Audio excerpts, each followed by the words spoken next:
croit que tout le monde doit savoir que tu es en combat. Oh, en réalité, bien aimé, le vrai combat, c'est le combat de la cachette. Là où tout le monde ne voit pas. Là où tout le monde ne constate pas que tu es en combat. C'est ce qui va attirer la victoire dans le combat. Je voulais dire à quelqu'un. Quand le Seigneur est en train de te transformer, il ne peut pas te transformer dans le visible. Le Seigneur commence à transformer l'homme d'abord dans l'invisible. Et c'est par là, pour Dieu, ce n'est pas un combat, mais c'est la transformation. Mais pour nous les hommes, on croit que c'est le combat. On croit que Dieu nous a abandonnés. Mais en réalité, bien aimé, le combat de la cachette, c'est ce qui dit la victoire dans le combat visible. Je voulais dire à quelqu'un, quand Dieu t'amène dans la transformation, dans des problèmes, il n'a pas besoin que tu échoues dans le combat visible. Quelque part, bien aimé, le combat invisible nous forme pour vaincre le combat invisible. Écoutez ce qu'on me dit. David, le Seigneur savait que son combat, ce n'est pas avec des lions, ce n'est pas avec des ours, mais en réalité, le combat avec les lions est plus puissant que le combat avec les Goliath. Je voulais révéler quelqu'un pour te dire ceci. Quand David combattait avec les lions, personne ne voyait. Mais lui-même, David, il a rencontré au roi Saoul en lui disant ceci. J'ai passé par un bon combat. Le combat que j'ai gagné, Goliath n'a pas le pouvoir. Bien, écoutez-moi bien.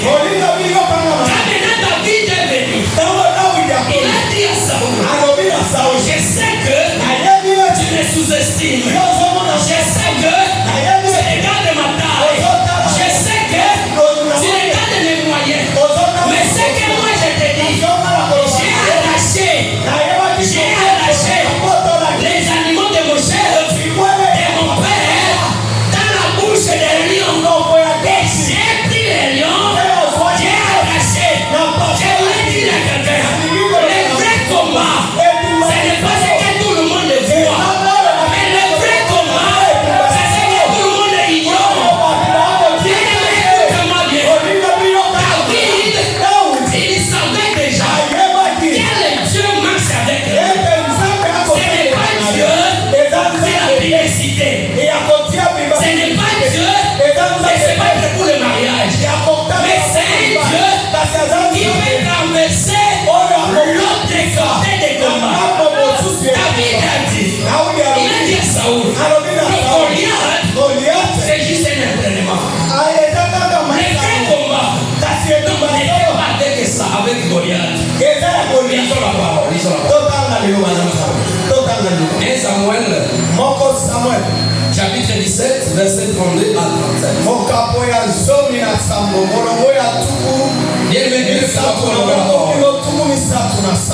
Lève-toi pour honorer la parole. Nous lisons 1 Samuel, chapitre 17, 32 jusqu'à 37. Je lis dans le nom de Jésus. Amen. David dit à Saoul que personne ne se décourage à cause de ce Philistin. Ton serviteur ira se battre avec lui. Saoul dit à David, tu ne peux pas aller te battre avec ce Philistin, car tu es un enfant. Et il est un homme de guerre de sa jeunesse. 34. David dit à Saoul, ton serviteur faisait paître les brebis de son père. Et quand un lion ou un loup venait enlever une du troupeau, je courais après de lui. Je le frappais. J'achevais la brebis de sa gueule. S'il pressait contre moi, je le saisissais par la gorge et je le frappais et je le tuais. 36. C'est ainsi que ton serviteur a terrassé les lions et loups. Et il sera du Philistin. C'est circoncis comme de lait car il a incité l'armée du Dieu vivant. Amen. Accorde la parole de l'Éternel. J'ai des choses de trois choses, je vais dire sur ce passage. Écoutez ce que David, première impression de Saoul, c'est sous-estimer la présence de David. Je voulais dire à quelqu'un, le diable n'a pas le pouvoir de t'affronter, mais il a des pouvoirs en lui. Le premier pouvoir des diables, c'est pour te sous-estimer, pour te faire voir que tout ce que tu as, c'est impossible de mettre le combat. C'était ça l'impression de Saoul. Saoul a dit à David, non, tu es encore trop petit. Laissez-moi te révéler à quelqu'un. Votre victoire ne dépend pas de votre âge. Votre victoire ne dépend pas de votre vie sociale. Votre victoire ne dépend pas de votre qualité. Que ce soit tout le monde peut te sous-estimer en fonction de votre apparence. Mais toi, tu dois avoir confiance avec le Dieu qui est avec toi. Amen. Et Saoul a dit à David, non, tu ne peux rien faire contre les Philistins. Écoutez, première impression à David, c'est ce qui nous amène aujourd'hui d'échouer dans notre parcours. Souvent nous suivons ce que les gens disent sur nous. Je voulais dire à quelqu'un, tu es assez fort pour vaincre ton combat. Tu es assez fort pour vaincre le combat de ta famille. Tu es assez fort pour amener la victoire dans ta famille. Écoutez-moi très bien. Que ce soit les soldats qui étaient derrière Saoul, ils ne se prétendaient pas de gagner Goliath. Écoutez-moi très bien. Votre combat est différent avec le combat de Saoul. Pourquoi, bien-aimé? Parce que Saoul met sa confiance aux soldats. Tandis que David, il met sa confiance à Dieu. Je voulais interpeller quelqu'un. Si les autres mettent leur confiance dans leur griffe de la famille, mais laisse-moi les prophétiser pour moi. C'est à toi que ta famille portera les griffes. C'est pourquoi notre combat ne se blesse. On ne peut pas comparer notre combat. Il y a la différence. Il y a les fils d'Ain et il y a les pères d'Ain. Celui qui est le fils d'Ain, il ne peut pas se comparer avec celui qui est le fils des parents d'Ain. Pourquoi, bien-aimé? Parce que Bitumba Tozo ne kokanite. Si les autres, ils mettent leur confiance dans leur famille, mais toi, bien-aimé, tu es dans l'obligation de vaincre le combat pour soulever le nom de votre famille. Tout le monde n'est pas le même. Ton combat n'est pas le combat des autres. Après intervenir, sois connecté. Amen. Sois connecté. Amen. Ton combat n'est pas la même. C'est pourquoi, bien-aimé, comme les Saoul a diminué la présence de David n'a pas fermé sa bouche. Et c'est là que David a rappelé ça. Il a dit non, ce n'est pas ça le combat. Je pense que n'ayez pas peur des Philistins. Parce que moi, quand tu me vois là, que ça soit Goliath, parce qu'en réalité, David face à Goliath, il généralisait les Philistins. C'est pourquoi, bien-aimé, quand tu es si avec les combats que tu as fait pendant la nuit, les combats que tu as fait dans le gène, les combats que tu t'es sacrifié pour les passes, bien-aimé, que ce soit les opprones, que ce soit les circonstances, tu vas rester serein parce que tu sais, tu es avec Dieu, c'est lui qui est plus fort que le monde.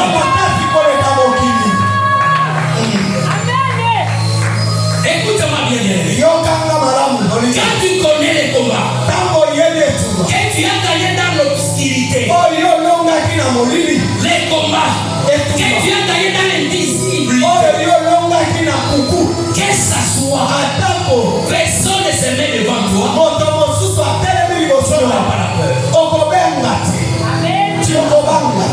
Alors David a appelé à Saoul. Et il a dit à Saoul, mais Saoul, tu n'étais pas là. Mais c'est que moi j'ai fait là. Quand là-bas personne n'était là-bas, j'ai dû combattre avec un lion. Je voulais dire à quelqu'un, les combats visibles ne peuvent pas te faire peur. Le combat que tout le monde sait que je vais combattre cet garçon. Nazobundisa mwana mwasi oyo. Nazobundisa musana nzambe oyo. Il ne peut pas avoir peur. Parce que les combats visibles viennent toujours en retard. Toi tu as déjà gagné le combat invisible.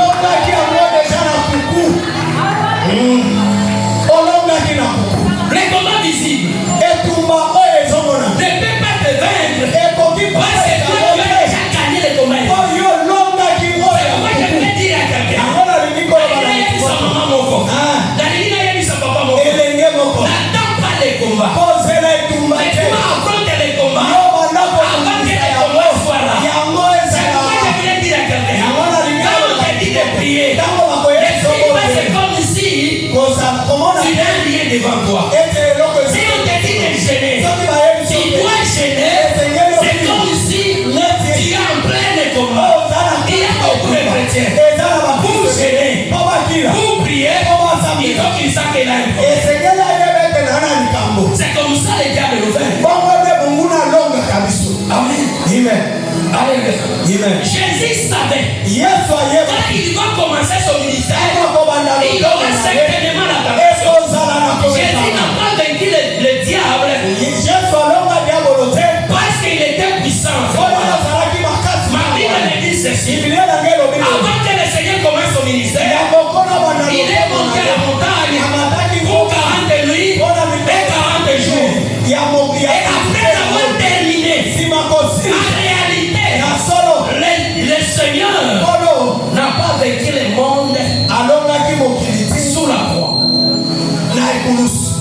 Le Seigneur a vaincu le monde avant qu'il soit au croix. Quand il a combattu, là tout le monde n'a pas vu. Et 40 jours et 40 nuits.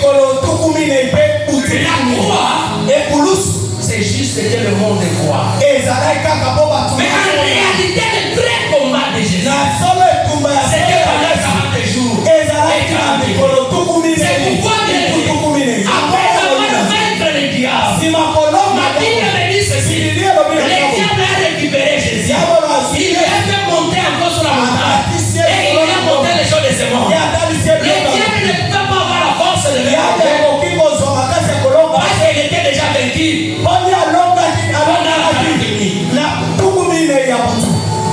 Amen. Et quand David a dit, David dit ceci. Non, Seigneur. Non, mon roi. Goliath, c'est petite chose. C'est petite chose. Rien, je vous informe. N'ayez pas peur. N'ayez pas peur.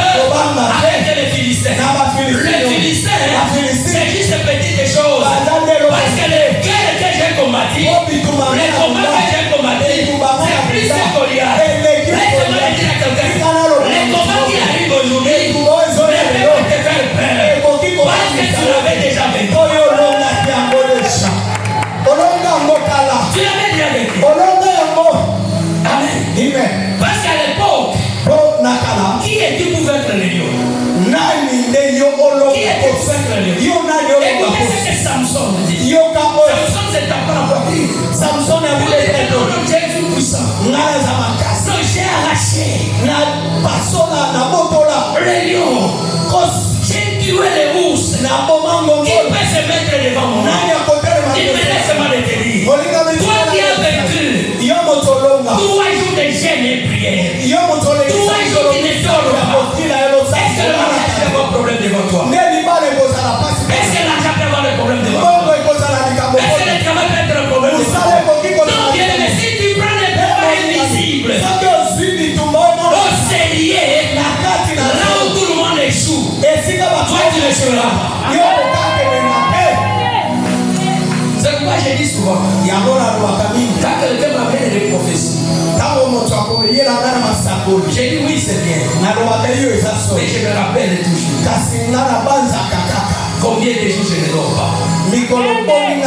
Combien de jours je ne dors pas. Que ça soit fait dans toutes les formes, j'ai confiance à celui qui m'a entraîné pendant la nuit.